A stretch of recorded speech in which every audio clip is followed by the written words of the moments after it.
Здравствуйте. Вот вышел новый номер. Новый номер Читайте. газеты. Да, очень много острых материалов, очень много о земляках, опять же, ко дню работников лесной отрасли.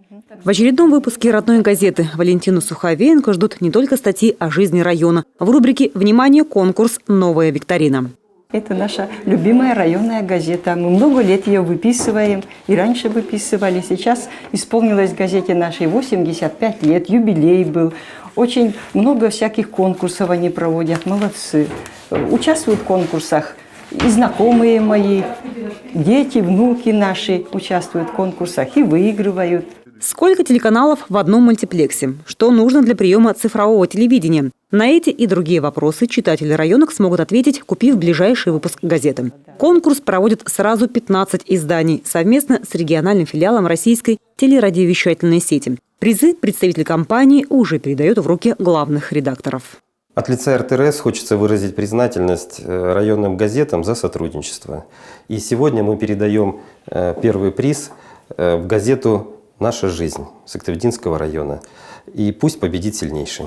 Такое оборудование понадобится для перехода на цифровое ТВ, если у зрителей телевизор старого образца, выпущенный до 2013 года. Приставка для приема цифрового телевидения. 20 каналов в отличном качестве от РТРС. У газеты «Наша жизнь» более 1000 подписчиков, поэтому предстоящий конкурс здесь ждали. Подобные акции вызывают неподдельный интерес жителей района, а значит и востребованность издания ширится. Попытать удачу в викторине любой желающий сможет до 28 сентября. Подарки будут разыграны в начале следующего месяца среди правильно ответивших в каждом районе, участвующим в конкурсе. Мы решили разбить все-таки та категория, которая у нас с интернетом дружит, пусть присылает нам по электронной почте ответы.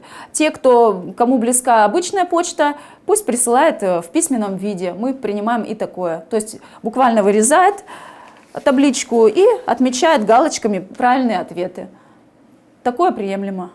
К слову, этот конкурс – это лишь часть разъяснительной работы по переходу на цифровое телевидение, которую проводит республика. К информированию подключены и телевидение, и интернет-издания. А все для того, чтобы к нововведениям, которые, безусловно, коснутся всех жителей страны, каждый из нас был подготовлен. Безусловно, прежде чем сама викторина началась, люди информировались через газету о тех новшествах, которые, собственно, нас ждут. И ответить на эти вопросы тем, кто читал статьи до этого, выходящие в газете, не составит никакого труда.